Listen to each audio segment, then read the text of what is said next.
Welcome everybody, this is the Vintage Sewing Machine Garage making a video for you today. I don't think I've ever made one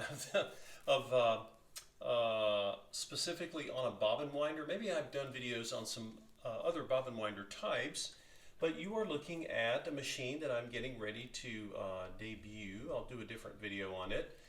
This is the Singer 99. You guys saw this in an earlier video when I was comparing it to one of the later versions of this.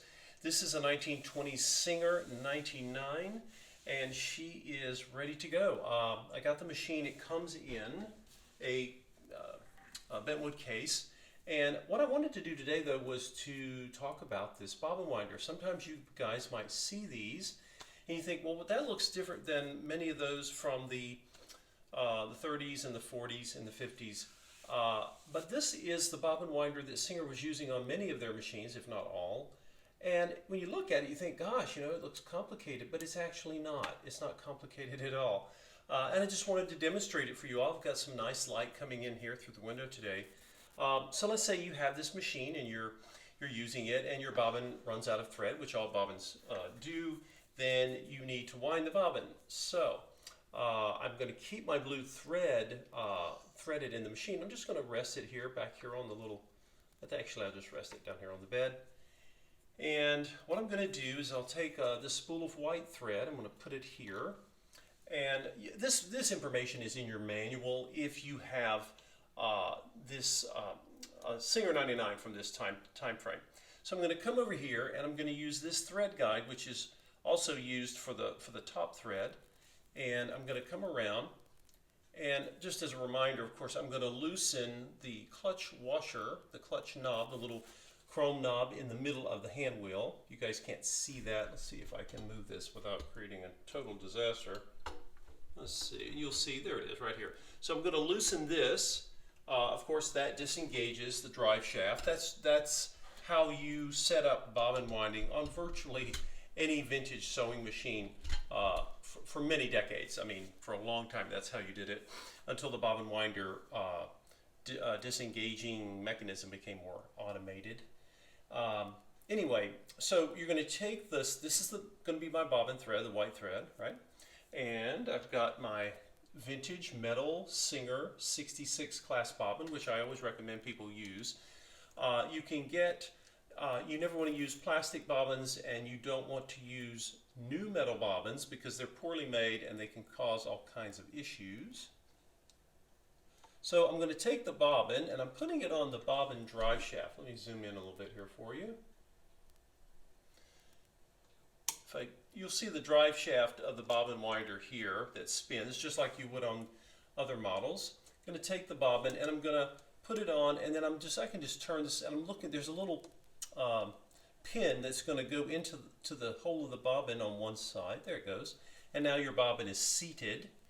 I'm going to take my white thread, and there's a little thread guide here, and then there's one right here. So the thread guide at the bobbin, the thread will come in from the right side, and then when you get up here, you'll actually come over the top. The little thread guide, there's two here from the right side, and then up here you simply it rests right there when it's down.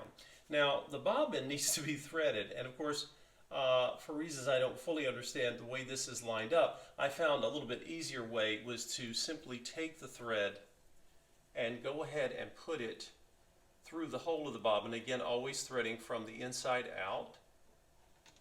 Okay, and you'll see the bobbin wiggle. It'll want to come off. Just okay, just turn it and seat it back on the pin. That's okay, nothing's wrong here. Now we've got the thread in the bobbin, so I'm actually going to work a little backwards.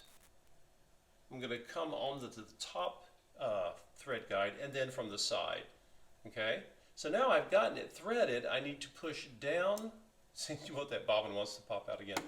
You want to push down, right? And the the little lever in the back of the bobbin winder is going to seat right inside your bobbin.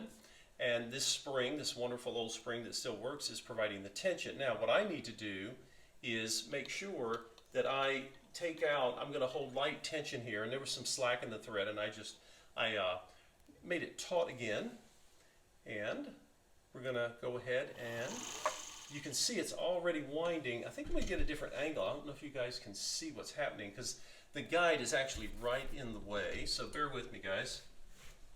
I'm my own camera person here. Let's do this from the side. It might actually make this a little easier for you to see. Here's my bobbin.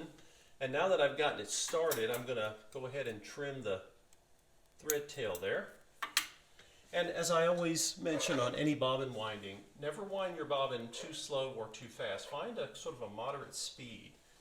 We'll go ahead and let her go.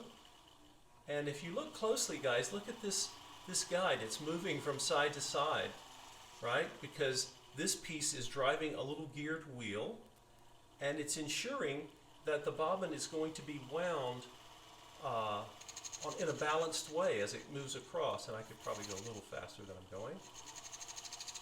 There we go. And you see it just rocking back and forth. It's kind of a neat mechanism. I really like it. Again, they would change the bobbin winding mechanisms over the years.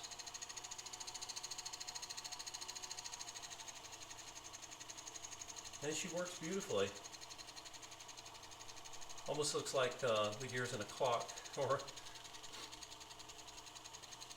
And always test your bobbin winder. Usually when the bobbin gets, I don't know, 90% full, it should be able to disengage. But you always want to watch it because sometimes they don't, and if they don't disengage, you don't want your bobbin to be overfilled with thread because it'll impact the way the way it sits in the bobbin case.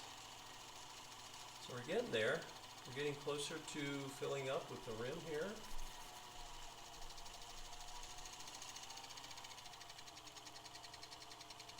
I'm going to go ahead and do it, just make sure the bobbin is completely full.